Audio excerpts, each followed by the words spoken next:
Ya van 36 años que la revista viene acompañando la realidad boliviana.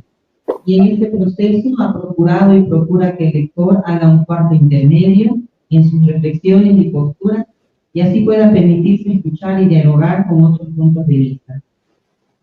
Además de otros problemas que aquejan a nuestro país, el tema del censo es uno que nos preocupa actualmente. Y este nuevo número de la revista 131 obviamente ha tratado este tema. En este marco es que se ha programado este conversatorio y damos gracias pues a las expositoras que nos acompañan, Carmen Ledo, que también es autora de uno de los artículos de la revista, Teresa Polo y María Teresa Segada. Muchas gracias por estar esta noche. Y en ese orden también es que nos van a exponer sobre este tema. Le voy a dar primero la palabra a Carmen Ledo. Ella se conecta desde La Paz. Ella es economista, doctora en Planificación Urbana Regional, directora del Centro de Planificación y Gestión del CEPLAC de Papús, y también es docente ahí, ¿no? Entonces, Carmen Ledo, muchas gracias por acompañarnos desde allá. Sí, muchísimas gracias. La verdad que agradezco a Cuarto Intermedio por esta oportunidad y también por la comprensión que por motivos de fuerza mayor tengo que hacer esta presentación de manera virtual. Quisiera aprovechar de saludar a Teresa Polo y a Marité Segada, y habrá oportunidad en que podamos generar una tertulia y compartir presencialmente. Bueno, efectivamente el tema del censo es una temática que para todos, me imagino, los habitantes, actores de este país, se convierte en un elemento de trascendental importancia, ¿no? Trascendental importancia porque para el Estado es un insumo para que pueda planificar el desarrollo en las distintas dimensiones del desarrollo, ¿no? Económica, social, en términos de culturales, acceso a la vivienda, a los servicios básicos. Bueno, es como el timón, ¿no? Que va a permitir ver qué es lo que está pasando. Y mucho más en un país donde no tenemos la información de registros continuos que nos permitan saber cuántos somos. Cada segundo se nace, cada segundo mueren, cada segundo llegan, cada segundo se va.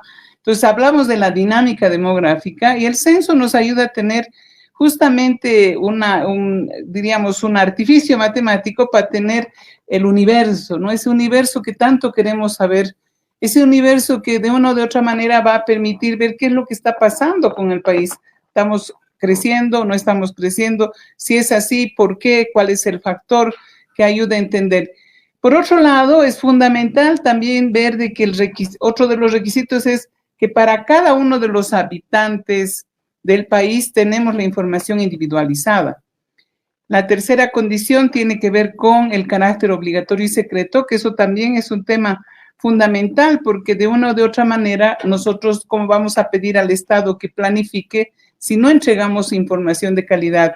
Pero por otro lado, también la confidencialidad, el secreto estadístico juega un papel fundamental. El cuarto requisito tiene que ver con el momento censal. Por eso esta discusión tan fuerte, ¿no? De cuándo va a ser. ¿Cuándo va a ser el censo? Porque justamente el día del censo va a marcar este momento censal, este punto en el que vamos a tener que conseguir información de la dinámica demográfica de las mortalidades, de los nacimientos, de los que llegan, de los que se van, en función de ese momento censal. Y la otra condición es que deberían los censos hacerse cada 10 años. La recomendación es que se haga en los decenios terminados en 0 y a mitad de periodo se haga una encuesta, ¿no? Para poder calibrar la información. Lamentablemente esto no ha sucedido en el país, de hecho no ha habido los 10 años en los distintos periodos de censos que hemos tenido, pero es fundamental, un poco eso podemos discutir con más fuerza posteriormente. Aquí lo que yo quisiera, y para generar este conversatorio, como muy bien ha sido presentado, creo que es fundamental ver de que hay 3 etapas en la realización de un censo. La primera etapa, que es la etapa preparatoria, que es la etapa en la que de una o de otra manera se supone se tendrían aquellos elementos administrativos, de organización, de definición, que han podido generar de una manera u otra los elementos para poder determinar cuánto dinero se necesita y cuáles son aquellos requisitos fundamentales en términos de actualización cartográfica. Esa es una etapa, ¿no? La etapa preparatoria.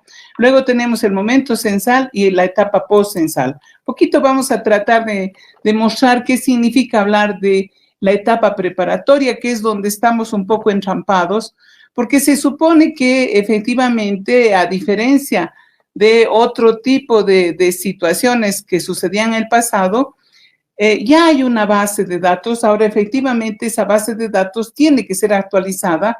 Tenemos que saber cuántas manzanas, edificaciones, viviendas y hogares existen en el país.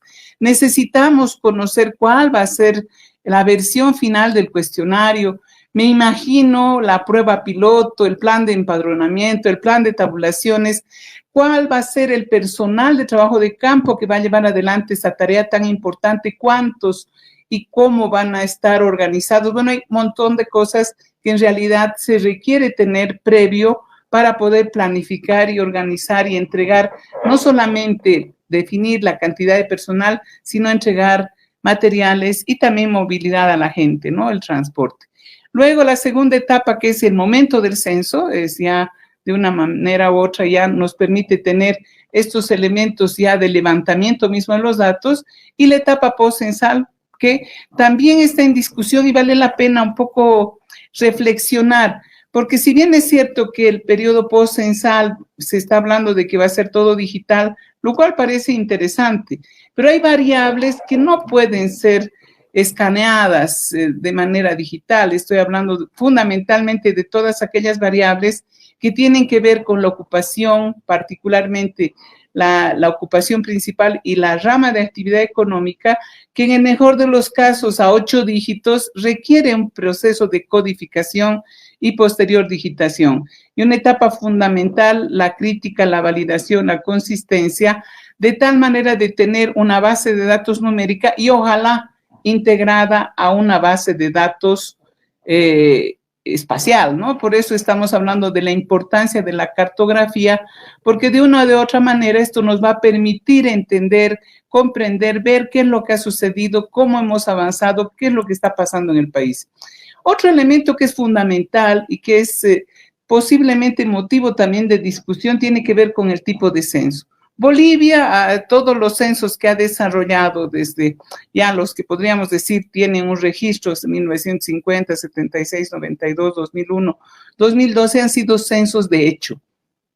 Quiere decir que se incluye como miembros del hogar a los que han dormido en la casa, los que han pernoctado.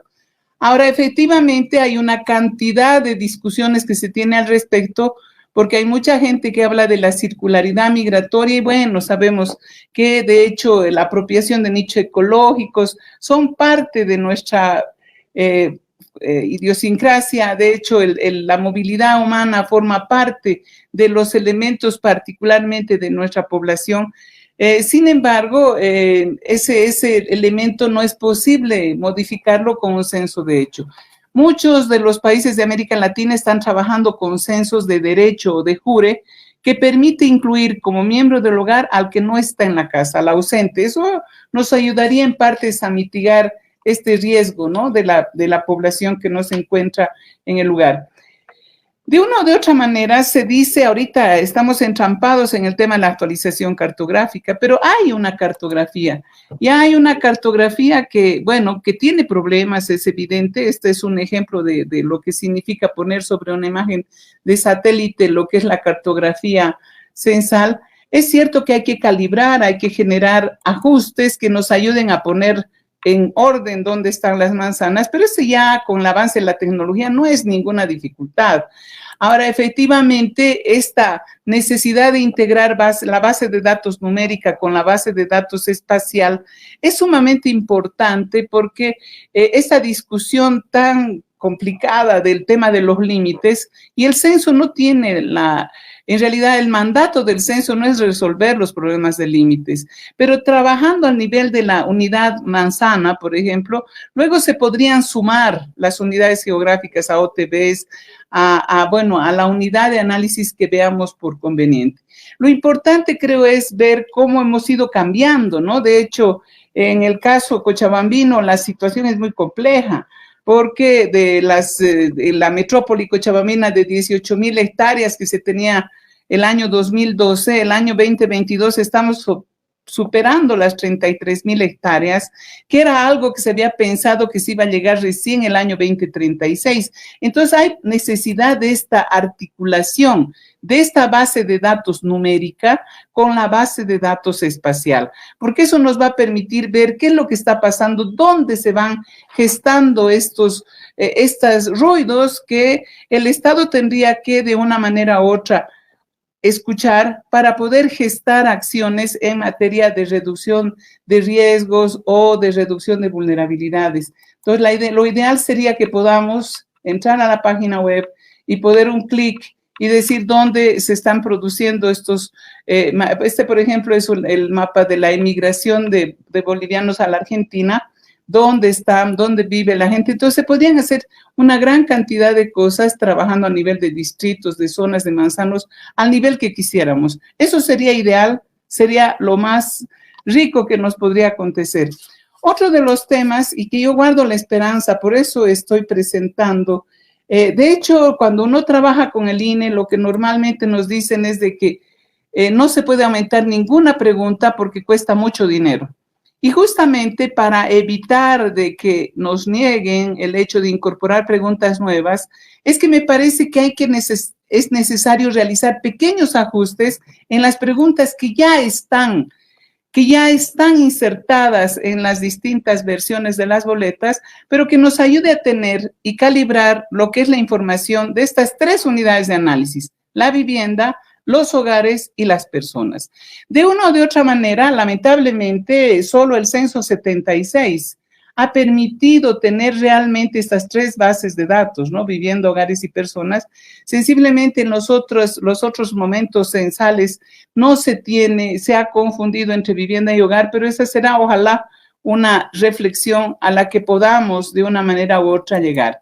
¿Por qué es importante hablar de la unidad de análisis vivienda y la necesidad de calibrar mejor las preguntas?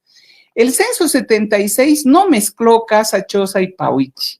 Lamentablemente, ya el censo 2001 y el 2012 mezclan. No se entiende por qué, pero la recomendación sería de que se vuelva a lo que se hizo el año 76, de separar lo que es la casa independiente, el departamento, la habitación suelta, choza, pauichi, vivienda improvisado, local no destinado a vivienda y otra. Entonces, esto de una o de otra manera nos permitiría no solamente hablar del déficit cuantitativo de la vivienda, sino también no hacer apreciaciones, ¿no? Porque a mí me dicen, está mezclado casa, choza y pauichi porque puedes mejorar la información trabajando a través de los materiales constructivos, pero eso ya es forzar la información. Entonces, en el tema de la vivienda, creo que esta sería ojalá nos pudieran hacer caso, no implicaría gran erosión de costos, sino simplemente separar y calibrar mejor la información. En el tema del hogar, que es la otra unidad de análisis, y ante todo ahora, con tantas dificultades que estamos viviendo, necesitamos saber por qué o qué está pasando con nuestros hogares. Seguimos con la tipología antigua de hogar biparental, son hogares monoparentales con jefa mujer, con jefe hombre. ¿Qué es lo que está pasando a nivel de los hogares extendidos? Bueno, generar tipologías de hogar, pero también ver qué es lo que está pasando con los ambientes. Ante todo, con este problema del COVID que y estamos todavía en sufrimiento, creo que es importante saber si es que existen los espacios adecuados para cocinar, para dormir, qué es lo que está aconteciendo en materia de inmigración internacional, qué pasa con la mortalidad, qué es lo que sucede con los servicios básicos. Bueno, una gran cantidad de posibilidades que nos permite trabajar la información del hogar. Y en esa medida, yo solo voy a tocar aquellos puntos que son preocupantes, ¿no? Lamentablemente, cuando se habla de la pregunta sobre el acceso al agua, sí, lamentablemente usan la pregunta sin cruzar si es agua por cañería dentro de la vivienda, lo que genera un ruido. Por eso mismo es que se solicita que se vuelva otra vez al censo 76, donde se podía discriminar la dotación pública de la privada, pero quizás ahora nos convendría, hablando de la no pública, hablar de estos pequeños operadores, ¿no? Que en realidad es ante la demanda insatisfecha, la gente se ha autoorganizado. Entonces, nuevamente, creo que acá no hay mucha dificultad, es cambiar cañería de red pública, cañería de red no pública y comunitaria o de OLPES o las EPSAs que son vecinales. Y la pregunta 8, ¿no? Para poder discriminar si es por cañería dentro de la vivienda o es en el patio o es afuera, ¿no? Porque eso va a determinar también la contaminación cruzada y los problemas de calidad. Por otro lado, en los censos de América Latina, creo que dado que hay unos problemas en muchos países, se ha incorporado en el censo del Perú del año 2017, se ha incorporado cuál es la proveedora, si es una empresa prestadora de servicios, si es la municipalidad. Y por otro lado, también se ha incorporado cuántas horas al día reciben agua.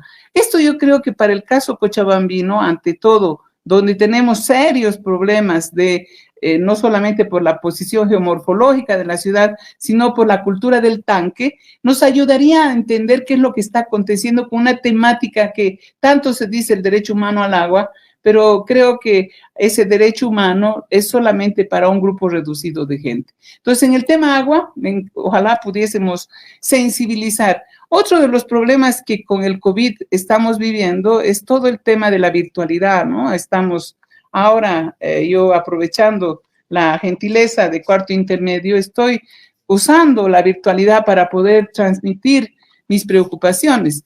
Pero no necesariamente eso ha acontecido en los hogares, ¿no? Donde hay muchos niños o donde la familia no tiene las computadoras para todos los miembros de su hogar, no tiene la conexión en muchos casos estable o la conexión es a través de datos de móviles y que significa una erosión muy grande de costos. Creo que es la oportunidad también de poder indagar sobre estos temas para ver qué es lo que está pasando. A nosotros que nos ha tocado dar clases a través de estos medios, de estas tecnologías de información y comunicación, en muchos casos sentimos que los estudiantes sufren porque no tienen buena conexión o porque la conexión es inestable o porque no han podido conectarse. Entonces, creo que ese es otro tema que fácilmente podría insertarse. Otra pregunta que también solamente un pequeño elemento podría contribuir a entender la vulnerabilidad en la que vive mucha gente, el tema de la propiedad o no de la vivienda. Sí, de hecho, no es lo mismo tener una vivienda propia ya pagada que una vivienda propia que ya se está pagando. Creo que ese elemento que podría parecer muy subjetivo es fundamental, particularmente en los casos en los que hablamos de jefatura femenina, donde la mujer no solamente tiene que resolver el tema de lo cotidiano, sino también resolver estas necesidades y demandas de su familia. Dentro de lo que se refiere a la pregunta de emigración internacional, lamentablemente en el censo 2001 se preguntó sobre si la persona, bueno, en el censo 2012 se preguntó si la persona había emigrado después del año 2001. Y lamentablemente creo que eso ha dañado mucho porque apenas se capturaron 400,000 emigrantes. Si nosotros vemos la prensa argentina nada más, se habla de que hay más de 1 millón de bolivianos en la Argentina. En Madrid, solo en Madrid hay más de 300,000 personas. Entonces, creo que este elemento tendría que ser de alguna manera también modificado. Preguntar si algún miembro reconocido consensualmente de su hogar vive actualmente en otro país. Se podría decir en qué ciudad y cuál es la ocupación en el país de destino, ante todo con esto que les comentaba, ¿no? De hecho, mucho de la emigración de mujeres a la economía del cuidado ha significado en muchos casos que ellas tengan que dejar aquí a sus madres y viajar y cuidar a otros adultos mayores en el país de destino. Sería interesante saber cuánto está aconteciendo, cómo está produciéndose esa situación. El tema de la mortalidad, que es otra temática de gran relevancia, pero creo que si bien es cierto que el 2012 está mucho mejor la manera de abordaje respecto al censo 2001, sin embargo, todavía persiste un error que daña la captura correcta del dato. Cuando se dice que la dinámica demográfica es un elemento determinado a partir de tratar de encontrar en el censo que la información del año calendario. Entonces es importante respetar ese año calendario, ¿no? En el censo del 2012 se pregunta si dónde vivió el año 2011, pero en realidad el momento del censo es de noviembre del 2012, de 11 a noviembre del 2012. Y el denominador de la tasa, porque es para calcular tasas, el denominador de la tasa va a ser alrededor de mayo. Entonces creo que este es un tema importante, es técnico, es cierto, pero cuando hablamos de cantidad de nacimientos, cantidad de defunciones, cantidad de inmigrantes y emigrantes, es fundamental capturar muy bien el momento censal. Y ahí creo que sería importante incorporar antes de la pregunta que sobre si es que la defunción fue de mujer de 15 o más, preguntar si la mortalidad fue por COVID. Creo que ese es un tema básico, nos ayudaría a ver cuál ha sido realmente la situación. Se dice que hay muchísimos hogares donde han muerto los padres, madre y padre. ¿Qué es lo que ha sucedido? No sabemos. El tema de la orfandad, el tema de la viudez. Creo que hay muchas cosas que están en el tapete y que el país requiere conocer.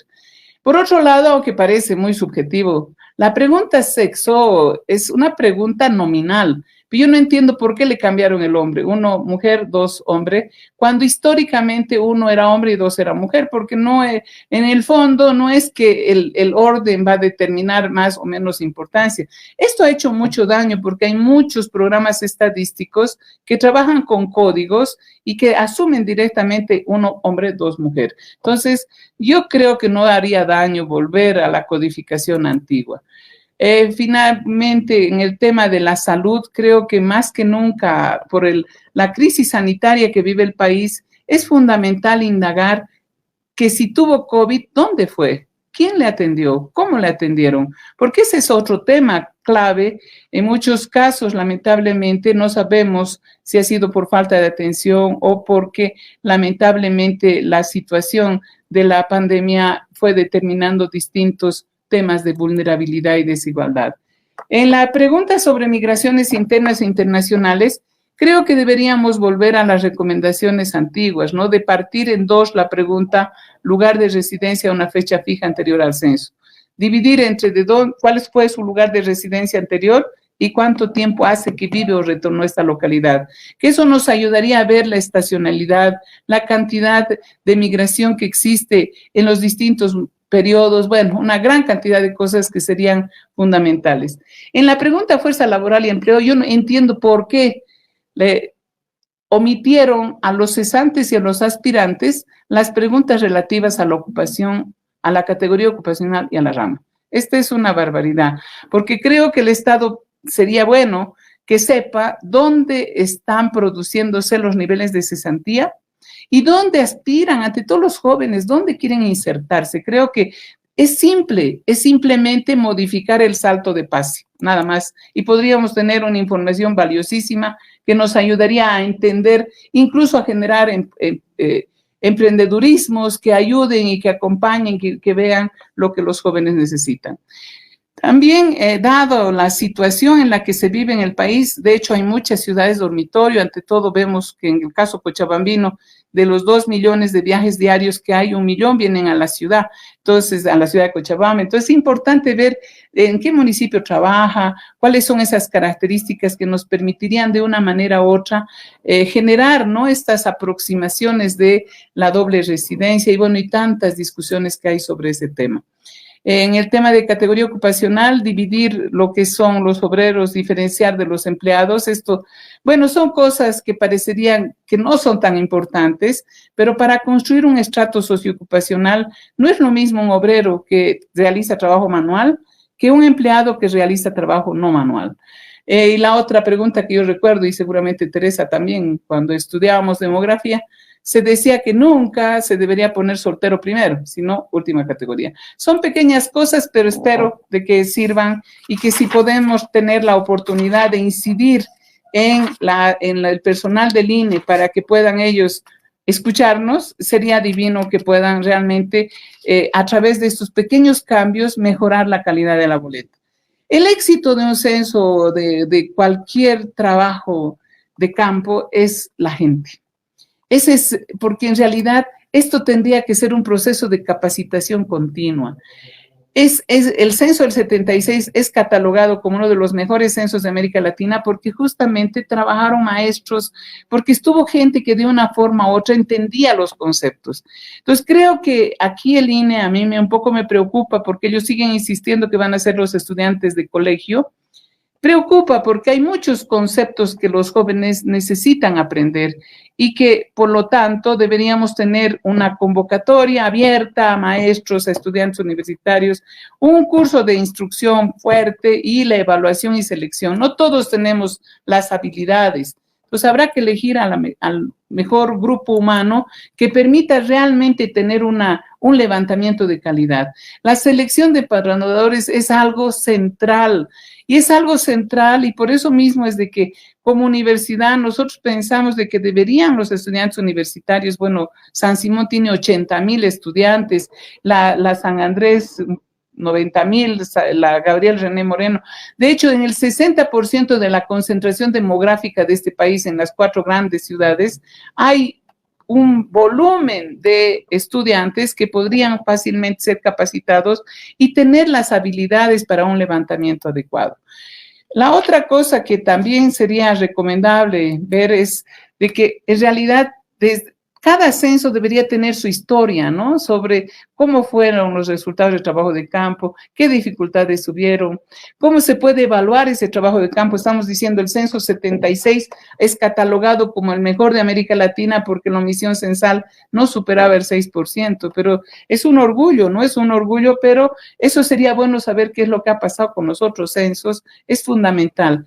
Y algo que, bueno, podría parecer muy antigua, pero yo creo que el tema de la codificación y la digitación es algo fundamental, particularmente en las preguntas que tienen que ver con empleo, ocupación, que normalmente a 8 dígitos es la mejor información, y la rama de actividad económica. Entonces, a la antigua, ¿no? Codificar, digitar, criticar y validar la información y obtener resultados, procesar los datos, obtener variables nuevas, manipular casos archivos, obtener resultados estadísticos. Pero en realidad no sabemos qué es lo que va a pasar. Yo la verdad de que guardo la esperanza de que vamos a poder modificar la situación y vamos a poder, ojalá, encontrar un espacio de intercambio. El censo del 76 se hizo una dictadura. Y en la dictadura participaron distintos actores. Creo que ahora también tenemos todos el deseo de hacerlo. Yo solamente una anécdota, está justamente desarrollándose la Cumbre Internacional de Hábitat de América Latina y el Caribe. Y ayer habló el ministro de Planificación de Chile y él decía: estoy preocupado porque las poblaciones y la cantidad de crecimiento de la vulnerabilidad chilena, pero estamos rezagados, dice, porque nuestro censo es muy antiguo, es del 2017. Yo dije 2017 y nosotros el 2012.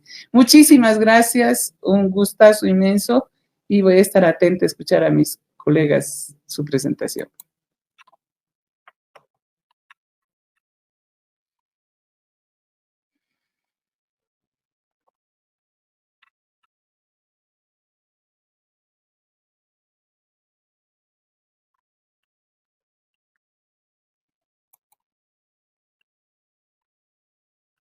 Vuelvan a releer.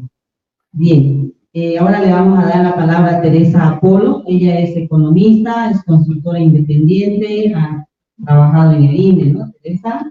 Entonces, es especialista en demografía. Gracias, Teresa, por acompañarnos esta noche.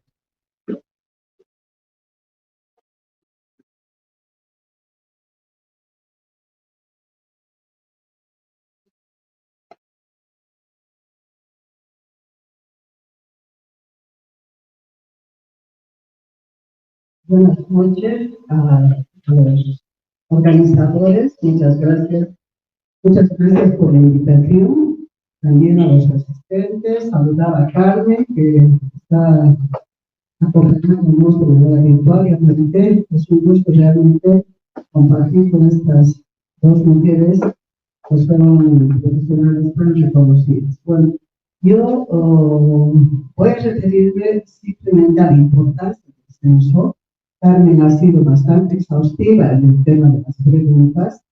Voy a referirme también a eso, sin embargo, considero que ese es un espacio en el que ojalá todo lo que plantea Carmen se pueda realizar en la medida en que el INE pueda ser amplio, ¿no? Y pueda ser un censo transparente, ¿no?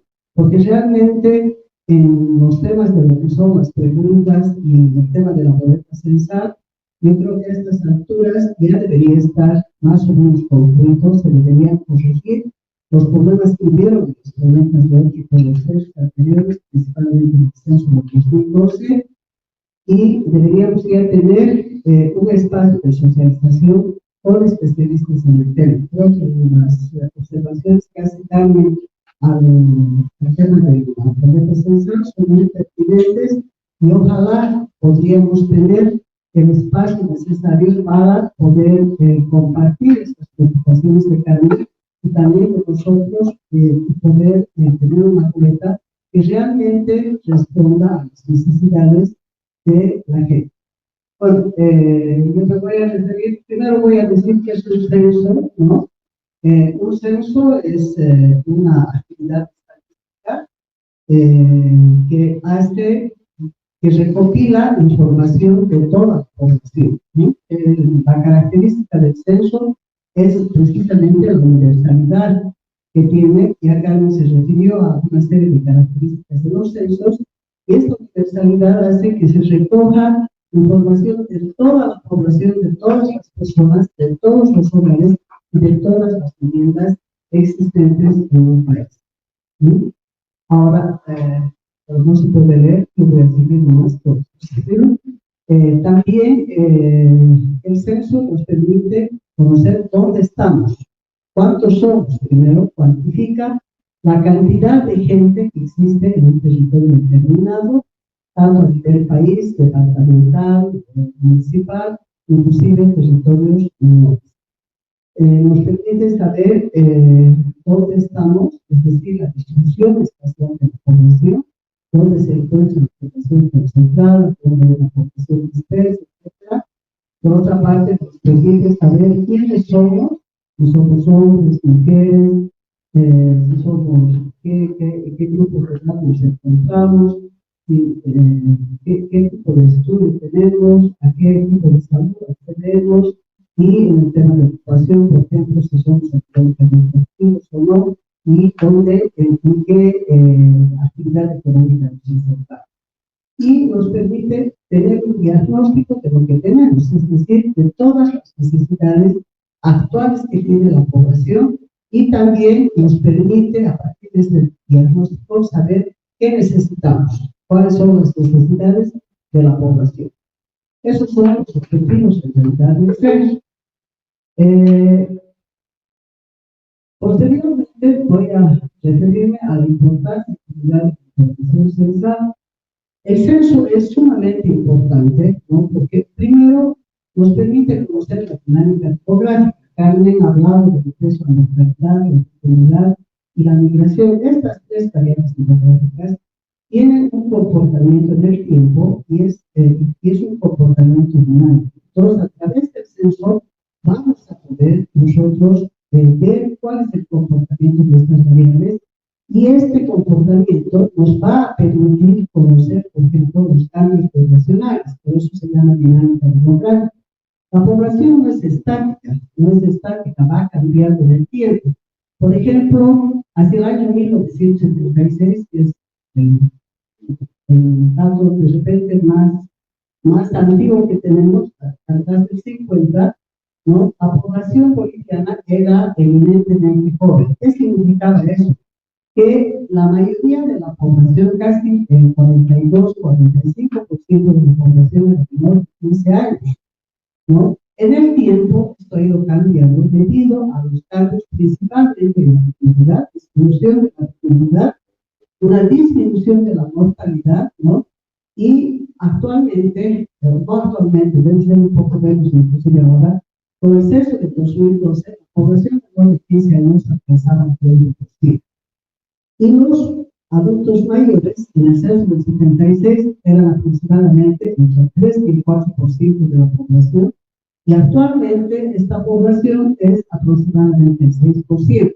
Lo que nos está mostrando que la población que más ha crecido es la población que está entre los 15 y 64 años, ¿no? Entonces, ¿qué significa este cambio poblacional? Este cambio en la estructura de la población significa que el perfil demográfico es otro, ¿no es cierto? Y que las necesidades van cambiando en el tiempo. Esto nos permite el censo de población viviente. También a través de otras preguntas que se hacen sobre vivienda, sobre la población misma, podemos conocer debemos conocer las necesidades de vivienda, la disponibilidad de servicios básicos que tiene la población, ¿no es cierto? Podemos construir ciertos indicadores, por ejemplo, que nos permitan identificar a poblaciones vulnerables, a poblaciones para las cuales se tengan que generar políticas públicas. La información censal también sirve de marco mostrado. O sea, una vez que se tiene el censo, es la base para construir encuestas por muestreo. Entonces, si se tiene una base cercana, como es, por ejemplo, el censo del 2012 ahora, y tendríamos el censo del 2022, podríamos hacer proyecciones o muestras que sean con menos margen de error, ¿no? Cuanto más tiempo y cuanto más alejada es la base, entonces el margen de error también puede ser mayor. También el censo sirve de base para las proyecciones poblacionales.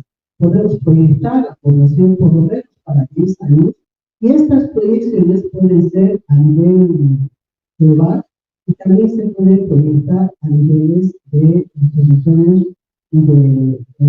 territorios más pequeños que los, ¿no? Es decir, a nivel departamental, municipal, comunitario. Inclusive se pueden hacer recortes que se agregan más todavía en las proyecciones. Y otra cosa importante del censo es que permite construir una serie de indicadores. Por ejemplo, nos permite construir el déficit habitacional, a ver cuánta gente no tiene vivienda.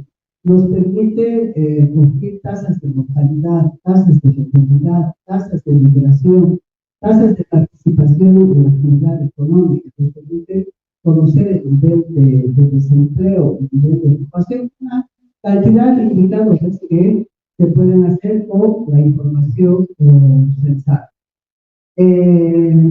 Otro tema importante en el censo, ¿no es cierto?, es poder identificar poblaciones vulnerables. Por ejemplo, ha habido una pregunta que ha sido muy cuestionada, que es la pregunta de pertenencia étnica, que como tal, la pregunta, por ejemplo, nos brinda y nos dice cuánta gente se identifica con quechos, aymaras, etc.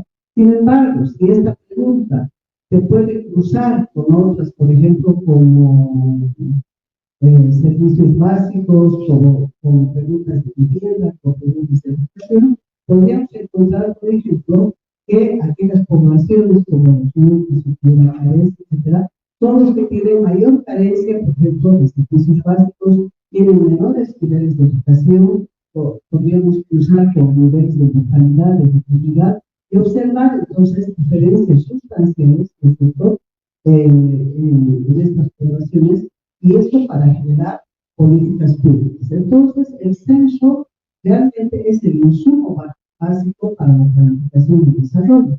No sería posible planificar si no tenemos datos, estaríamos planificando a ciegas, o de lo contrario, estaríamos gastando los diferentes recursos en aspectos que la población no necesita. El censo nos va a permitir distribuir adecuadamente los recursos, nos va a permitir orientar mejor la inversión pública y también la inversión privada. Entonces, esta es la utilidad de los datos censales y es fundamental para la planificación del desarrollo. Por eso es que los censos deben hacerse cada 10 años, en razón de que los datos O sea, la dinámica demográfica no es tan veloz, pero sin embargo, después de 10 años, probablemente esta información ya no sirva. Estamos trabajando con una base de datos que ya no nos está diciendo nada. Luego hablamos de las fases de un centro de población. Carmen se refirió a eso, ¿no? Hay 3 etapas, que es el precenso, el censo y el postcenso. En realidad, yo me voy a el seminario decía qué pasó con el censo, ¿no? Y yo me voy a referir a 3 censos, fundamentalmente, que creo que es lo que no se ha desarrollado, y esta es la razón, en realidad, de la postergación del censo hasta el 2024. Yo aquí considero que, bueno, en el precenso está la planificación de los recursos humanos y materiales, la preparación y actualización de la fotografía, el diseño del cuestionario, los censos pilotos y la capacitación del personal. Hay otras actividades más, pero creo que estas son las más importantes. ¿Qué ha pasado en esta parte de lo que es el precenso? Yo pienso que el en primer lugar, debería ya haber empezado con los trabajos, suponiendo que el censo se iba a hacer en 22, en 2000, por lo menos en 2013, 2014, una vez terminado el censo de 2012, publicado el censo de 2012, debía empezarse a planificar el censo posterior, ¿no? Que sería el de 2022. Ahí ver qué recursos se necesitan, etcétera, ver el tema de financiamiento, etcétera, y debería empezarse con el tema de la actualización cartográfica. ¿Qué es la actualización cartográfica? En realidad existe ya una base cartográfica. Yo creo que la base cartográfica primero fue la censo con el censo del 76, ¿no? Se tuvo una base cartográfica, se construyó, realmente construyó una base cartográfica, y los próximos censos han tenido que hacerse actualizaciones cartográficas. El censo del 2012 ya tuvo problemas en la actualización cartográfica. Si bien se realizó en todo el país, en las áreas urbanas y rurales, pero la información de las áreas rurales no se digitalizó, no estuvo digitalizada, y se tuvo que trabajar con la cartografía de 2001. Entonces ahí surgieron una serie de problemas que tienen que ver también con el tema de libros. Entonces, ya para este censo, no era posible que en mayo, por ejemplo, el gobierno nos decía que el 28% se había gastado el 28% en la actualización cartográfica. En primer lugar, considero que la actualización cartográfica debería iniciarse en las áreas rurales. Aquí se inició en las ciudades capitales, en Oruro, en Ciudad, se hizo en Cobija. ¿Por qué en las áreas rurales? Porque estas no tienen cambios sustanciales en el tiempo. O sea, las viviendas, los habitantes más bien van migrando hacia las ciudades, y a veces hay lugares en el escenario, ¿no?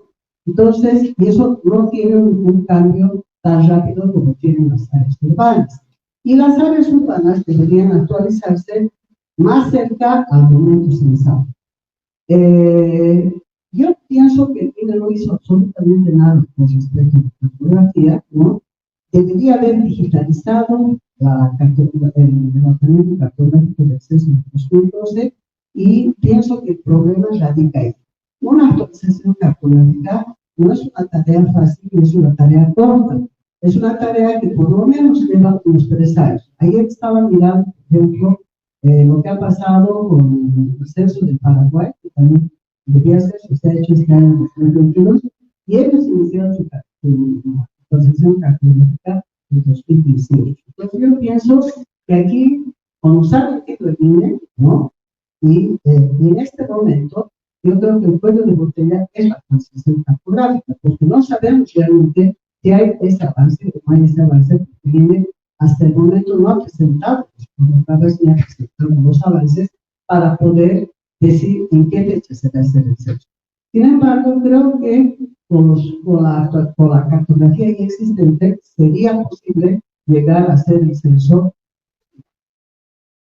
Luego, con el tema del diseño del cuestionario, bueno, Carmen ha sido bastante exhaustiva en este tema. Esto, por ejemplo, ya se podía haber avanzado bastante. Primero que los cuestionarios censales en el tiempo no cambian mucho, son bastante similares, cambian la forma a veces de las preguntas, ¿no? Y algunas se incluyen las preguntas. Entonces, en este diseño del cuestionario ya se pudo tener, y lo más importante es la socialización, principalmente con los usuarios de la información. No se ha socializado, no conocemos, sé que se van a incluir algunas preguntas, como por ejemplo, en la parte de hogar, se incluiría si alguna persona se enfermó por COVID, si era hombre, mujer, la edad, y si esta persona murió, seguramente para posteriormente poder hacer encuestas, ¿no? Entonces, creo que este es un tema sumamente importante. Seguramente se deben hacer muchas correcciones, como Carmen ha planteado, pero el tiempo y no es una actividad que sea posterior a la cartografía, puede ser una actividad paralela, ¿no? Y el INE dice que las actividades que existen son correlativas, no es cierto eso. Muchas de estas actividades pueden ser paralelas. Entonces, y bueno, las otras actividades tienen que hacerse una vez que se tenga la cartografía y una vez que se tenga el diseño de especial. La cartografía es sumamente importante. ¿Por qué? Porque permite conocer cuántos encuestadores se van a necesitar, cuántos censistas vamos a tener, ¿no? Entonces, cuántas boletas se van a tener o cuántas tablets se van a necesitar si va a ser el documento digital, en fin, y también toda la cantidad de recursos, de todo lo que es el apoyo de movilidades, de empleados para las movilidades, en fin, todo eso nos permite diseñar la actualización cartográfica. Por otra parte, en la actualización cartográfica, ¿no?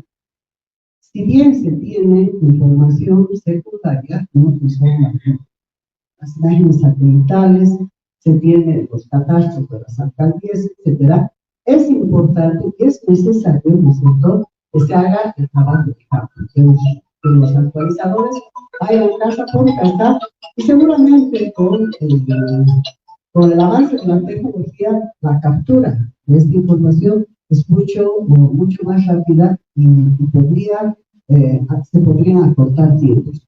Y a partir de esto nos permite estimar la cantidad de población que podríamos tener en el momento del censo. Es decir, es una manera de controlar, por ejemplo, el día del censo, cuánta gente tenemos y cuánta gente se estimó con la actualización gratuita.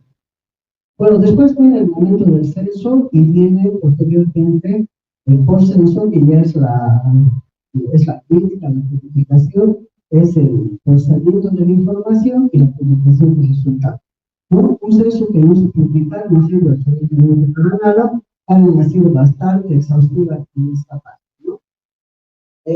Después, yo me quería referir al contenido censal, es decir, a lo que dice la política censal. Sin embargo, ya no me voy a referir porque Carmen ha recibido bastante discusión. Y por último, quisiera mostrarles una diapositiva final.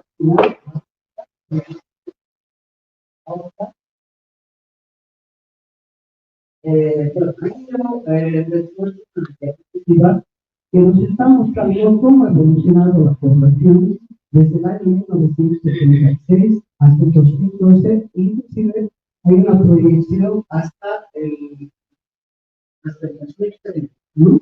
Entonces la población ha ido aumentando y eso es posible hacer. Hasta el 2012 es información censal y lo demás es proyección a partir justamente de las bases de los censos que se tienen. Y aquí podemos ver, por ejemplo, que a partir de la información del comportamiento de las actividades demográficas, el comportamiento, por ejemplo, de la tasa de crecimiento de la población, ¿no? Y observamos que la población ha pasado, que la tasa de crecimiento ha pasado de un 2% a aproximadamente a un 1.7% ya en 2012. ¿Qué significa eso? que la población tiene un crecimiento anual menor, debido precisamente al comportamiento principalmente de la comunidad, a la distribución de la fecundidad, ¿no? Y en esto yo me quiero referir a algo que es bien importante, que es el tema de la transición democrática, ¿ya? Les decía hace rato que en el 76 Bolivia era un país eminentemente joven, ¿no? Y para el 2012 y ahora para el 2022 estamos con una población que está en proceso de crecimiento. ¿Qué significa eso? Que las necesidades son diferentes, ¿no? Por ejemplo, tradicionalmente el tema del empleo. ¿Qué está pasando? El hecho de que la población se esté envejeciendo, tenemos aumentamientos principalmente en los grupos de edades de 15 a 24 años. ¿Qué significa eso? Significa nuevos estamos en la planificación, principalmente porque va a haber mayor demanda de educación superior y también muchos de estos jóvenes que van a ingresar a la educación superior en un futuro próximo se van a incorporar, o sea, van a demandar trabajo, ¿es cierto? Por tanto, el gobierno debería preocuparse por tiempos de generar empleo, porque si bien esto puede ser un beneficio para el país, haya más gente que vaya a trabajar y haya más gente incorporada en las actividades productivas. Sin embargo, si esto no es así, si en vez de generarse nuevos empleos para aumentar la productividad, lo que puede pasar es que también sea una amenaza, porque podríamos tener una mayor cantidad de gente desempleada o un mayor proporción de gente desempleada, como ocurre en este momento, que casi el 80% de la población económicamente activa se encuentra en el sector informal. Entonces, la necesidad de un censo en este momento es vital, precisamente porque está cambiando el demográfico. ¿Eso qué significa? Que la población adulta mayor pues, va a ser mayor, por tanto, las necesidades de salud de la población, las necesidades de atender nuevas patologías que de repente son más caras, ya no tener solamente lo que es la atención primaria, a requerir de parte del Estado mayores gastos. Entonces, creo que esa es la importancia del censo. Otro ejemplo que podemos ver es que durante la pandemia, ¿qué pasó? Es posible también, hay que decir también que el gobierno tiene que utilizar recursos censales. No sé si realmente el Estado utiliza o no utiliza la información censal para practicar el desarrollo, porque la pandemia nos ha mostrado que si bien teníamos información que nos conocer y se veía que había déficit, por ejemplo, en la cuestión de salud, que la mayoría de la gente acudía, por ejemplo, a los servicios públicos de salud, en el momento de la pandemia no teníamos. Entonces no había la cantidad de hospitales y de centros de salud que pueda atender a la población. Y entonces se gastó en otras cosas, en estado de canchitas, etcétera, que no necesita, que si bien pueden ser importantes, pero no era la necesidad más importante. Esta es la importancia entonces de tener datos censales y de que se utilicen estos datos, ¿no? Y para la utilización correcta de estos datos, creo yo que la información tiene que ser difundida, tiene que ser socializada, ¿no? Existen bases de datos, la tecnología ha avanzado sustancialmente y creo que todos los municipios, los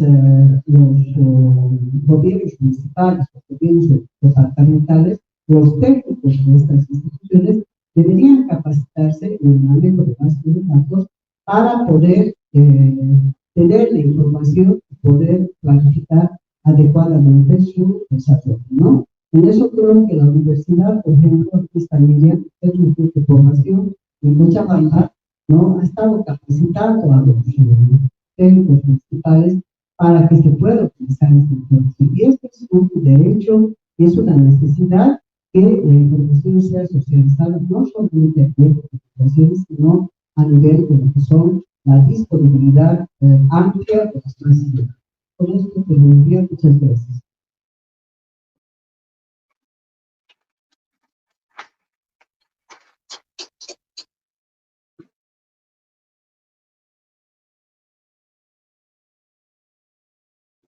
Gracias, Teresa, por las observaciones, las sugerencias que tiene que tomar en cuenta el INE, por aclararnos.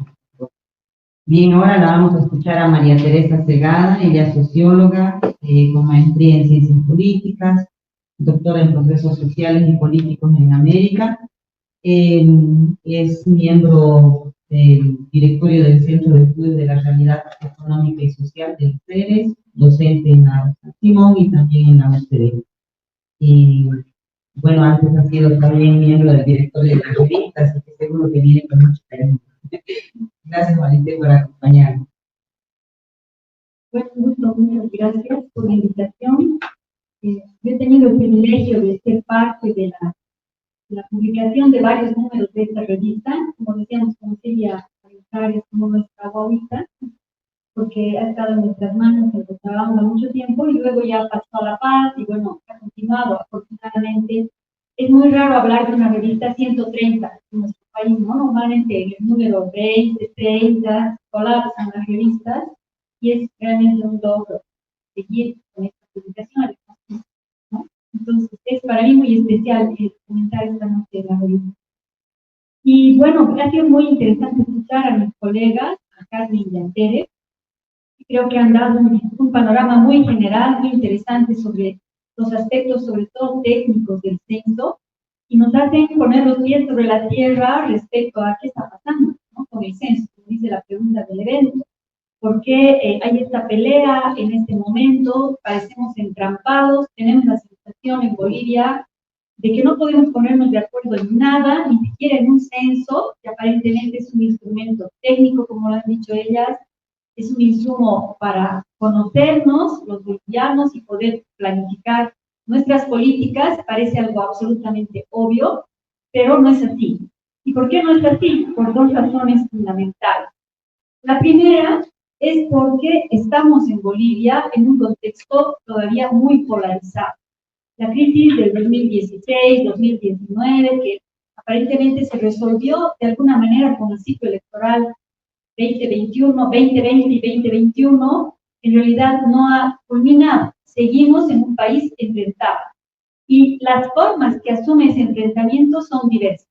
Al principio, digamos, hablando ya del nuevo gobierno, asumió esta forma de ajuste de cuentas, ¿no? Ajuste de cuentas con los opositores, lo que Áñez había hecho con los del MAS, el MAS empieza a hacer con los que fueron el gobierno durante años. Más allá de si tienen o no razones, es otro tema que corresponde discutir aquí, pero comenzó con esta lógica de confrontación por ajuste de cuentas. Luego vino el problema con los gremialistas, eso nos llevó a otro tipo de problemática que es muy frecuente y muy compleja en Bolivia, que es aprobar leyes y querer imponer ciertas leyes sin generar consenso. Y esto lo menciono porque algo de eso está sucediendo con el censo. Yo recuerdo que en los últimos meses ha habido muchísimos reclamos, no solamente de partidos opositores o de gente interesada, digamos, en descalificar lo que se está haciendo en el gobierno, sino de la opinión pública en general, de sectores académicos, que reclamaba que no había transparencia en la información, no había conocimiento sobre qué estaba pasando con el censo, en qué fase estamos, en qué podemos ayudar, ¿no? Yo conozco compañeros, colegas de la ruta del censo, que han estado detrás, por ejemplo, del INE y del gobierno, tratando de ver bueno, qué se necesita hacer, en qué fase estamos, que por favor transparenten la información, y lo mismo con la boleta. Hasta el día de hoy no se conoce la boleta que se aplicaría el año, no sé qué año, tampoco, ya no sabemos de cuándo, pero yo he participado en algunos eventos de discusión sobre algunos temas, y, por ejemplo, el tema, tampoco lo vamos a tratar a detalle aquí, pero es interesante mencionar, que Tere lo mencionó, que es el tema de la categoría mestizo. Es que no es importante solamente qué se pregunta, y ya Carmen y Teresa nos lo han dicho muy claramente, sino cómo lo preguntan.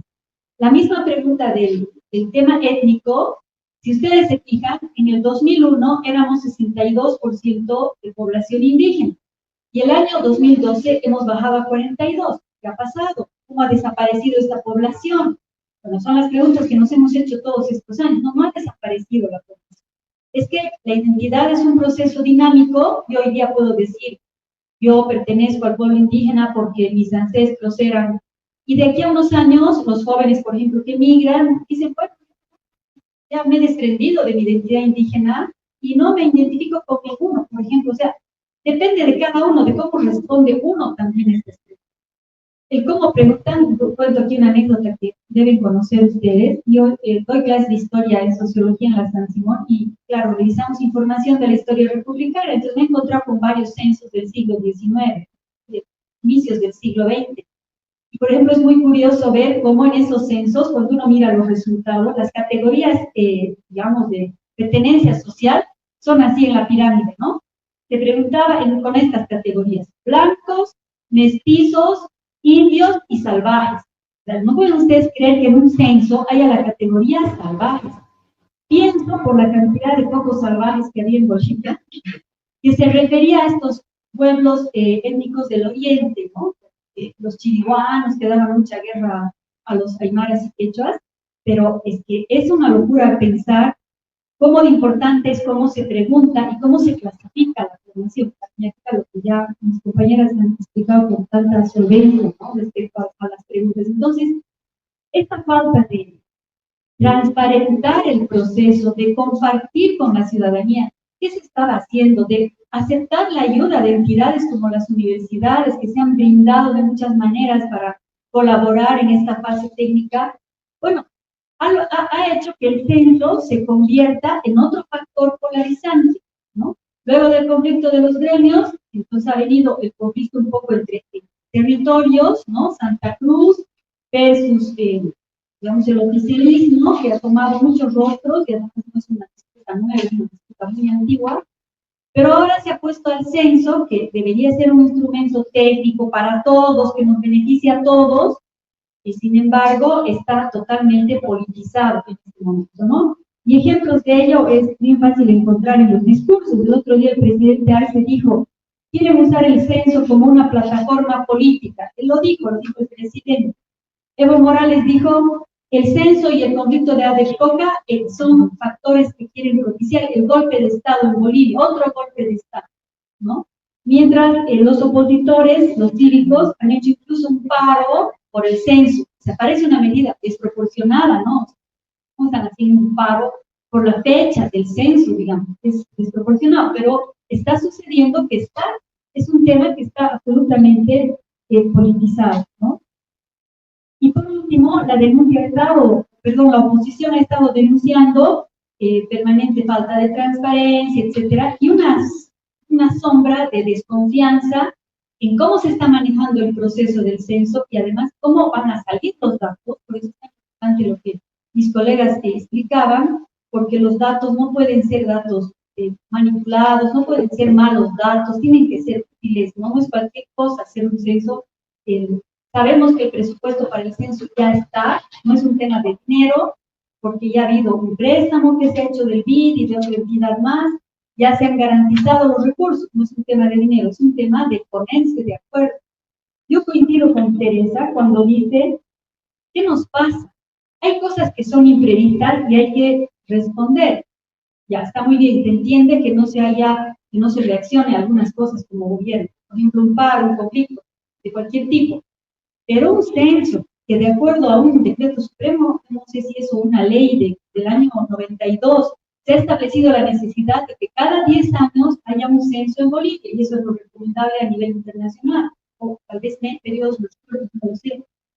Pero si sabemos que en 2012 había un censo y nos tocaba el 2022, ¿por qué nos ponemos inquietos recién a pensar en el censo el 2021? Yo entiendo y todos sabemos que Bolivia ha atravesado por momentos muy críticos en los últimos años, pero esto que dice Tere, ¿pero qué pasó? ¿Por qué no se pusieron las pilas en 2014, 2015, antes de la crisis de 2019, que podríamos decir tanto cambio de gobierno? No, ese no es un justificativo. No nos hemos ocupado. Y entonces el gobierno ha seguido diciendo, hasta hace no muchos meses, el censo del 2022, inclusive diciendo en noviembre. La época de lluvias no es una sorpresa. Todos sabemos que cada año hay época de lluvias en noviembre. Y uno de los argumentos es decir, es que hay época de lluvias, por favor, ¿no? O sea, a mí realmente me parece como un falta de respeto al ciudadano como un ciudadano como yo, que se nos digan estas cosas. Y eso es una falta de organización, de incompetencia simplemente. Ahora, ¿qué le correspondería al gobierno? Bueno, responsabilizar a las personas que no se han hecho cargo. Ahora, por ejemplo, apenas subió Arce o asumió el nuevo director del INE, decir, miren, señores bolivianos, no se había hecho nada antes de que yo llegue, no hay condiciones para el censo, quiero que entiendan, nos pondremos las pilas todos para planificar el censo 2025, si quieren. Pero no callarse y decir, va a haber censo el 2022, y cuando ya las cosas se están quemando, decir, no, no hay condiciones, hay lluvias, no hay cartografías. ¿Qué nos pasa? ¿No? Entonces, todos estos datos nos están conduciendo a afirmar una vez más que estos temas se han politizado lamentablemente en el país y que nos están llevando a un despeñadero que si no reaccionamos como ciudadanos, todo lo que sucede en Bolivia se politiza, se polariza y vamos a entrar otra vez en una electoralización temprana, como ha sucedido en anteriores elecciones. Tenemos elecciones el 2025, coinciden con el Bicentenario, que es un gran evento en Bolivia. Y está pasando ya que hay ya, digamos, desde más, sobre todo, están ya pensando en candidaturas, por lo menos en la prensa salen esas noticias. Y claro, si uno calcula y dice, si hacemos el censo el 2023, los datos van a salir el 2024, porque así tardan, ¿no? Ni siquiera salen de inmediato, aunque estén digitalizados, tardan muchísimo. Rogamos nosotros los investigadores para que de una vez salgan los datos, se van a desactualizar. Eso pasó en 2002, creo que un año después hemos tenido datos extendidos del censo anterior. Entonces, claro, si los datos salen el 2024, es un año absolutamente preelectoral, previo al bicentenario, crea conflictos en Bolivia. ¿Por qué?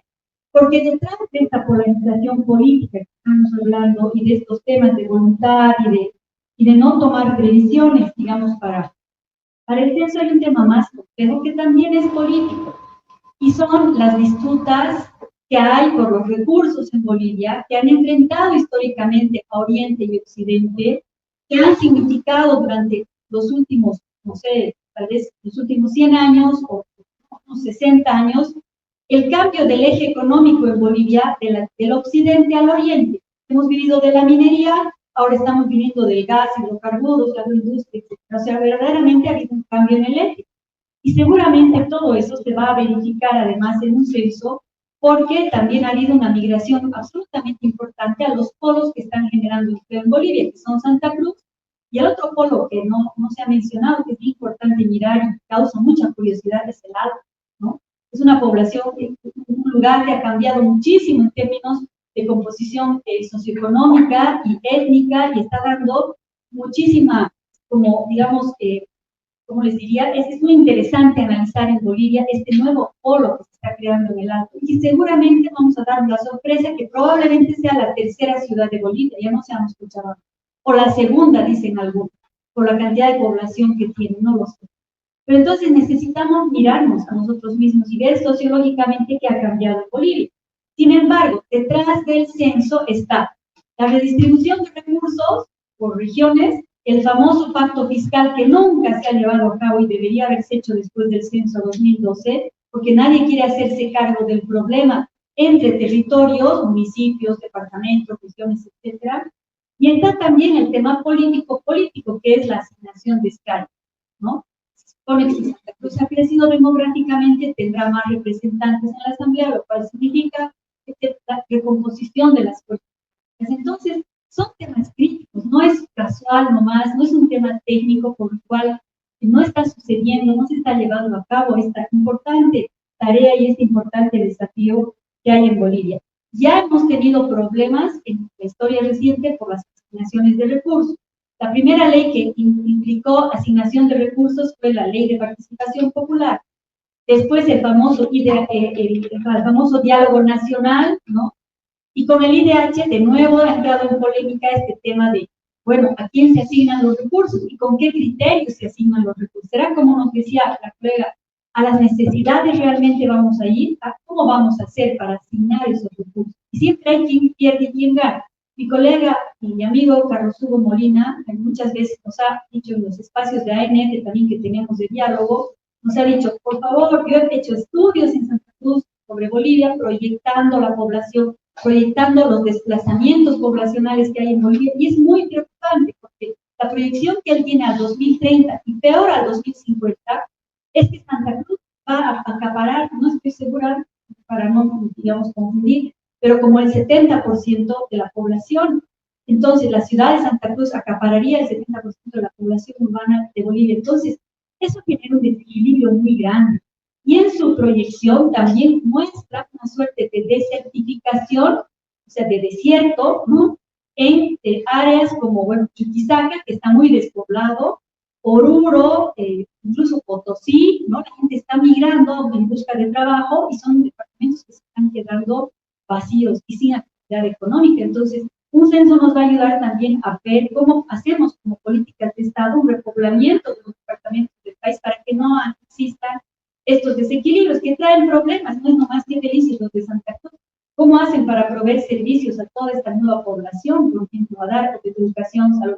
Bueno, entonces es un tema bien complejo, involucra intereses económicos, involucra intereses políticos, y por esto no estamos pudiendo hasta ahora destrabar este proceso, pero en algún momento tenemos que sincerarnos, mirarnos a nosotros mismos, saber, como decía, quiénes somos, qué está pasando con el país, y también a partir de ello proyectar políticas que nos gusten o no, vamos a tener que llevarlas adelante, o sea, más allá de los intereses de cada región, velar por una Bolivia completa, por una Bolivia, digamos, diversa, pero a la vez cohesionada, unida, y tratar, ¿no es cierto?, de también contener a los departamentos más vulnerables, no solo favorecer a los que tienen mayores potenciales. Entonces, son realmente muchos desafíos.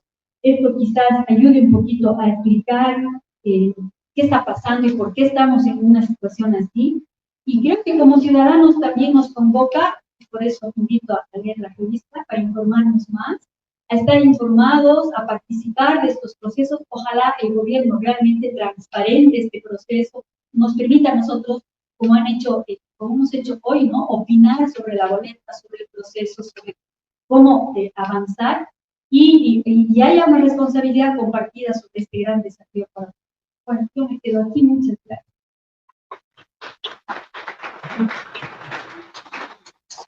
Gracias a ti, Marité, por estas reflexiones que nos hacen. Bien, tenemos un momento para alguna pregunta o consultas que quisiesen hacer desde aquí, o si hay en el chat, nos dicen también sus comentarios. Vamos a ir revisando. ¿Aquí alguien quisiera comentar? Sí.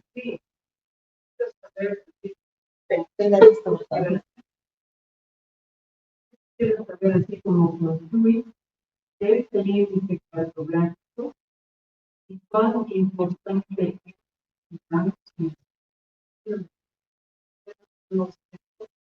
y o por qué se puede utilizar. No siendo tan a fondo la temática, me da preocupación, por ejemplo, que podríamos hacer los que pero quizás es que el desconocimiento es exactamente Santa Cruz, cuando fue el paro, no estaba haciendo el paro, dijeron, estamos trabajando, porque hay una apertura de función. Por ahí, pero eso, ¿qué es? ¿Cuál es el peso? Y cuánto puede ser, digamos, como obstáculo no tener.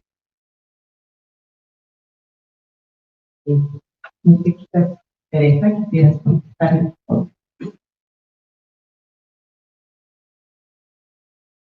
En realidad no hay índice cartográfico, estamos hablando de actualización cartográfica.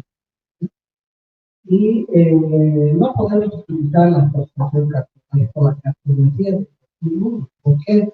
Porque el país ha cambiado de cara, fundamentalmente las ciudades grandes, ¿no? Entonces, esto nos llevaría a tener omisiones probablemente, o sobrenumeraciones.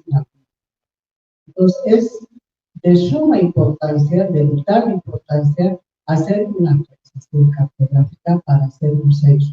Por una parte, nos permite planificar los recursos que se van a requerir, tanto recursos humanos, recursos materiales, recursos financieros, ¿no? Y por otro lado, ¿no?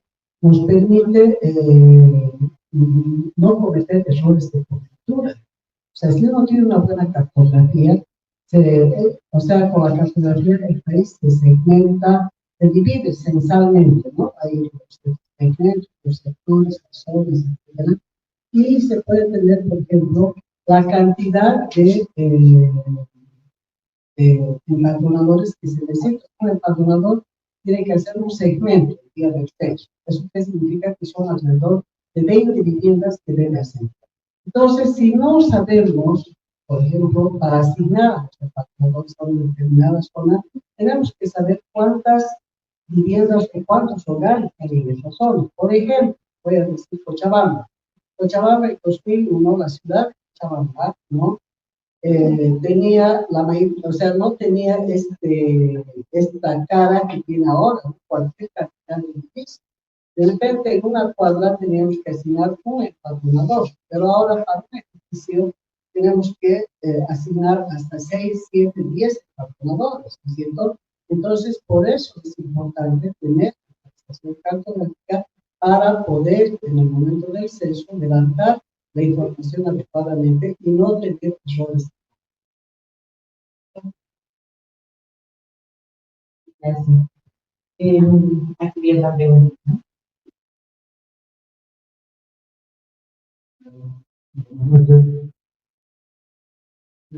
Estaba el rector de la Universidad de Santa Cruz.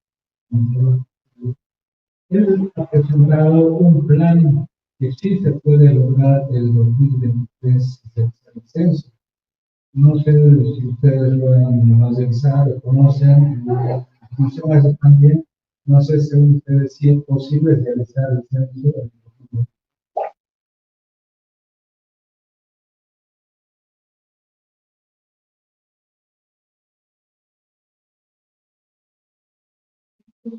Yo no conozco de manera, digamos, personal la propuesta completa.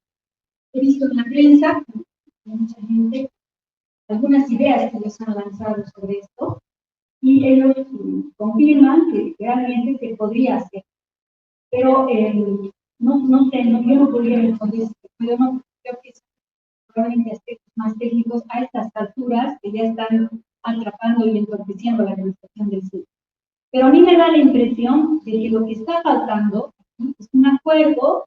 Por ejemplo, se ha pedido muchas veces este Comité Interinstitucional de Santa Cruz, encabezado por el rector de la universidad, ha pedido reuniones a los técnicos del INE para presentarles este plan, para ver cómo pueden viabilizar.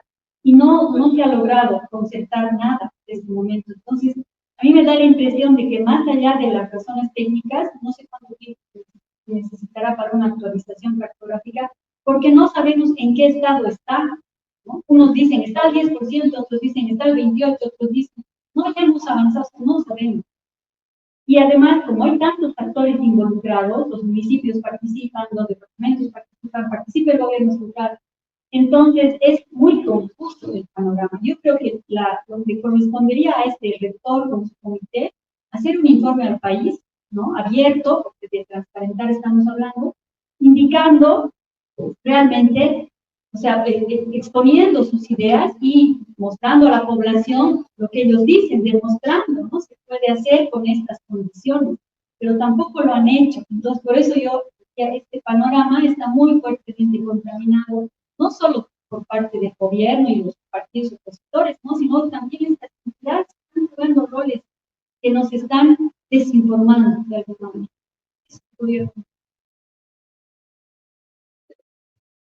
Yo creo que si conociéramos el estado de avance del sector de la prestación social, ¿no? Y si fuese, como ellos dijeron, que en mayo habiendo 98% de más poder, y que había un avance importante, casi 30% de la tecnología, tal vez se podría llegar a y hacer eso. Sin embargo, yo pienso que el tema, como decía Michael, es un tema político, ¿no? Se está calculando en 2024 de manera tal que se hagan las elecciones sin tener los datos del censo 5, ¿no? Entonces ahí yo espero que no haya la primera parte.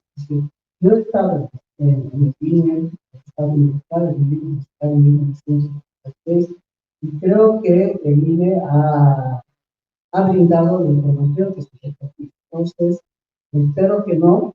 El otro gran problema en este momento para poder llegar a es la capacidad técnica del INE. Necesitas un nivel técnico donde mucha gente está formada. No hay especialistas en temas cartográficos, hay especialistas en censos, ¿no? Y se debería convocar a todos estos grupos con experiencia para poder hacer un censo, ¿no es cierto?, de calidad, que podamos tener datos de calidad oportunos. Pero yo dudo, sinceramente dudo que se realice el censo en 2023, porque yo creo que hay una decisión política para que se haga en 2024 y iniciar en 2024.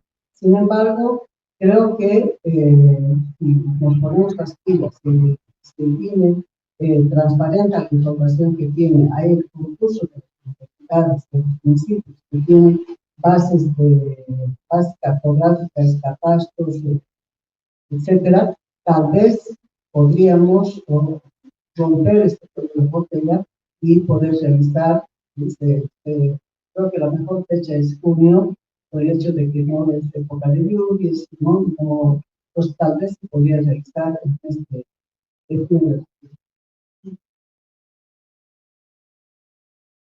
Gracias. No sé si Fanny quiera comentar algo antes de dar paso a esta preguntita. Bueno, sí, sí. No, Carmen quería preguntar si quisieras comentar algo a ver que han ido preguntando si lo vas a escuchar. Sí, gracias. He estado realmente atenta a las exposiciones de Teresa y Maritere. Creo que es un espacio en el que nos damos cuenta la importancia que tiene. No se escucha bien, ¿no? Si tú crees que es posible que se pueda realizar el censo en 2023. Bueno, en realidad yo creo que deberíamos pensar y yo creo que Teresa y Maritere han explicado de la manera más clara y se ha insistido en que el tema del riesgo de tener el censo en un momento preelectoral es muy grande, no solamente por el tema del peligro, de la calidad del dato, sino todo lo que puede significar. Yo comparto con lo que Teresa ha indicado, si ya se dijo que estaba avanzado, si está lo que Marité ha indicado, ya están los recursos, lo importante yo creo, y aprovechando de que estamos en un momento en el que la tecnología, los sistemas de información geográfica han avanzado demasiado, creo que es un momento en el que podríamos efectivamente generar acciones que vayan compartidas, ¿no? No necesitamos esperar a que esté la cartografía lista para poder socializar la boleta. Creo que eso ya es, o capacitar a la gente. Creo que el tema de la encuesta piloto ya debería hacerse. Hay muchos elementos que revelan de que en realidad lo que necesitamos es una voluntad política para llevar adelante el censo lo más antes posible, porque si se hace el 24, han dicho que va a salir los datos del 2026. Entonces, de todas maneras, eso ya nos estaría generando un ruido incómodo. Y ante todo, de hecho, yo creo que como país, allá Maritere decía, nosotros como los trabajos de investigación que realizamos, seguimos trabajando la información del 2012 y ya no da esa información, el país ha cambiado demasiado. Creo que deberíamos pedir que el INE realice los máximos esfuerzos para poder escuchar el clamor de la población.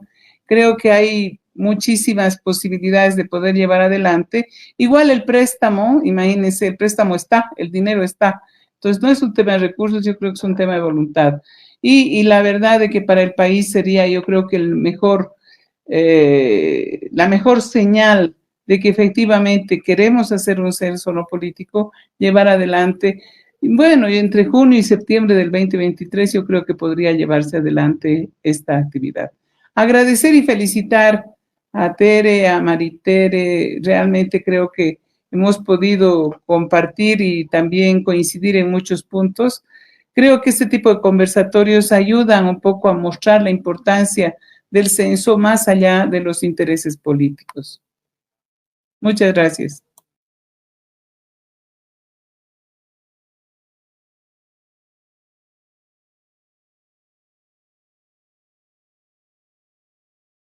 Sí, Carmen. Bueno, ya casi cerrando, tenemos aquí una preguntita más, ¿no? Y en realidad no es una pregunta, es más bien un comentario. Junto con Carmen, nosotros hemos participado como Centro de Estudios de Población, como técnicos de la universidad, expertos en análisis demográfico, etcétera, hemos participado en esa reunión que ha convocado a las alcaldías de gobierno. Pero como ocurrió también en la reunión de La Paz, a la que asistí también, donde fueron los rectores, ahí todos salen con sabor a poco, porque para mí está decidido que el censo va a ser en 2024. O sea, lo que está haciendo el gobierno en este momento es distraernos, ¿no? Darnos unos espacios supuestamente para conversar, para discutir técnicamente, pero ellos ya tienen hasta preparada la resolución de la reunión. Para empezar, nos han presentado el cronograma y nosotros pusimos que nos iban a presentar las observaciones que había hecho CELADE, el Centro Latinoamericano de Demografía. Ellos dicen, ¿no? La Comisión Técnica Internacional aplaude que el censo se haya presentado. Pero nunca muestran por qué aplauden y cuáles han sido las recomendaciones. Yo digo, si a mí, como Centro de Estudios de Población, me dice, el CELADE ha dicho esto, por esto se retrasa, le creo, pero yo al gobierno no le creo porque en estas dos reuniones que tuvimos la oportunidad de participar, sí, ya estaban hechas las conclusiones. Por ejemplo, en la que hubo aquí, resulta que la primera conclusión de esa reunión era que el INE había presentado el cronograma y que no había habido observaciones técnicas a ese cronograma. Eso es falso. Nos presentaron el cronograma como que era un cronograma mostrando obviamente la tarea que estaba más atrasada, la actualización cartográfica, como que hubieran estirado como una liga. Yo en mi participación dije eso, ¿no? Parecería que el cronograma simplemente lo han estirado, ¿no? Dado en el Excel, lo han estirado, no, pero no han permitido que alguien opine respecto de los tiempos que estaban proponiendo para las actividades y sobre todo la actualización cartográfica, como si ya casi estaba listo.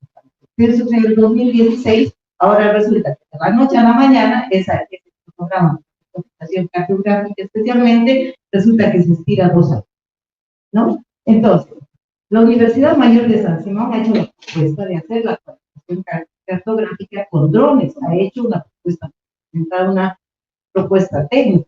Pero en uno de esos momentos, no recuerdo si era el ministro, le dijo, no, una cosa es la actualización para catastro y otra cosa es la actualización cartográfica.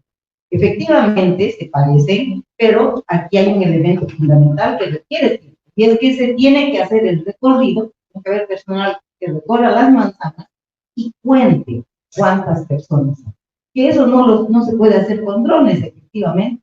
Pero antes esos mapitas se hacían a mano, en papel cálcaro, en papel transparente, se hacía así. Ahora tenemos tanta tecnología, ¿cómo puede ser posible que de la noche a la mañana ese cronograma se haya estirado? ¿Sabes? Como de verdad que me daba la impresión de que lo único que habían hecho era aumentarle columnas al Excel y se estiró ese cronograma que mostraba. Cuando alguien, no recuerdo si era de la alcaldía, mencionó algo respecto de la posible fecha, no, aquí no se ha llamado para tratar esto, no se va a tratar este tema.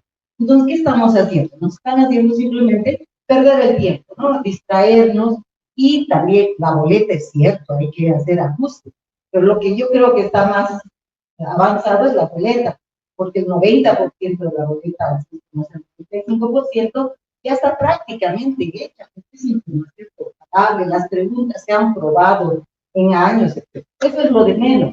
El argumento aquí es la actualización cartográfica, pero teniendo ya una base es posible reducir, y mientras no tengamos los argumentos técnicos que digan por qué no se puede hacer en menos tiempo la actualización cartográfica, no vamos a poder hacer ninguna propuesta, ¿no? Casi todas las universidades han propuesto apoyar con la actualización cartográfica, pero es solamente pierdan el tiempo y hagan una propuesta.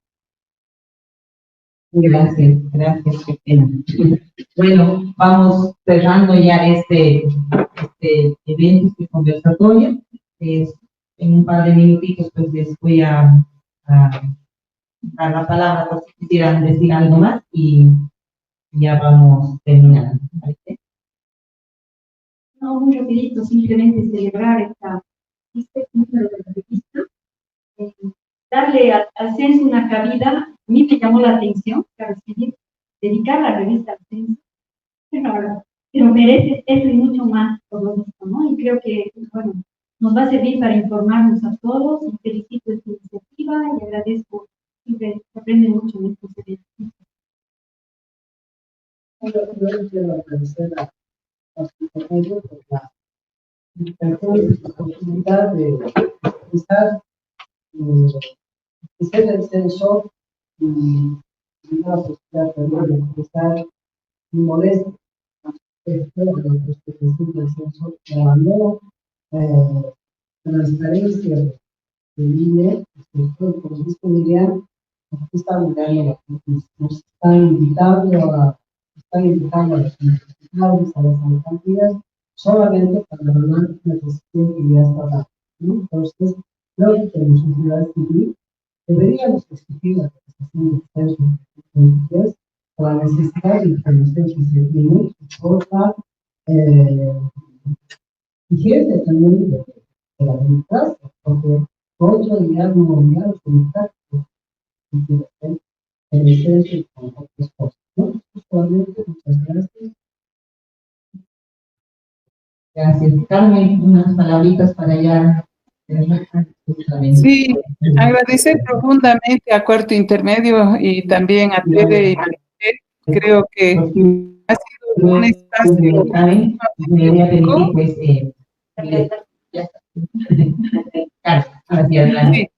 Sí, lo que decía es agradecer profundamente este espacio.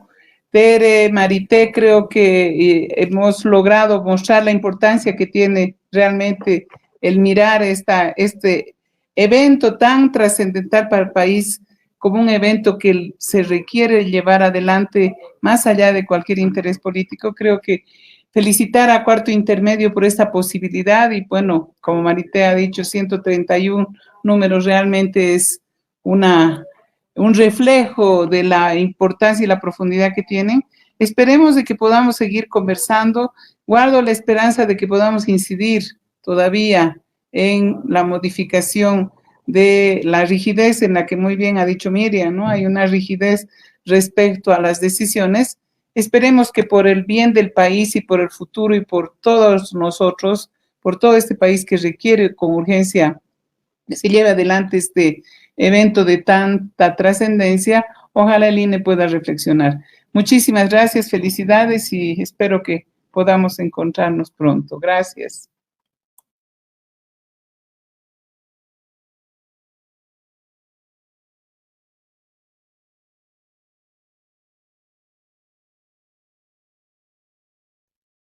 Bien, entonces muchas gracias pues otra vez por acompañarnos a Carmen, a Teresa y Marité. Antes de cerrar este evento, pues además del artículo de Carmen Leo en la revista, también tenemos otro de Juan Carlos Núñez, que habla también sobre la ruta del censo. Víctor Codina también nos hace un importante análisis sobre estos casi 10 años, ¿no?, del pontificado del Papa Francisco. Tenemos un artículo sobre un libro Travesías de Matías Freire, que también lo publica aquí la revista. Y bueno, aquí leo textual de la editorial, dice: como ya se hizo en anteriores oportunidades, el número 131 de Cuarto Intermedio ofrece un rico y profundo artículo elaborado por uno de los miembros del equipo de reflexión de jóvenes profesionales que promueve la agencia Noticias Fides. Se puede afirmar que el texto contiene un rico y profundo análisis sobre la bolivianidad desde un abordaje actual, crítico, propositivo y nacido del contacto cercano con la realidad que se observa. Por ello, la propuesta va en la línea de construir una bolivianidad desde abajo. En este nuevo número 131 también se estrena un nuevo diseño de la revista, desde la tapa hasta las páginas interiores, que esperamos sea de su agrado para disfrutar la lectura. Bueno, con quienes nos acompañan pues por las redes nos despedimos. Nosotros aquí vamos a celebrar con un brindis este esfuerzo de la Compañía de Jesús a través de la Agencia de Noticias Fides por mantener la revista, que aún le quede pues larga vida. Muchas gracias.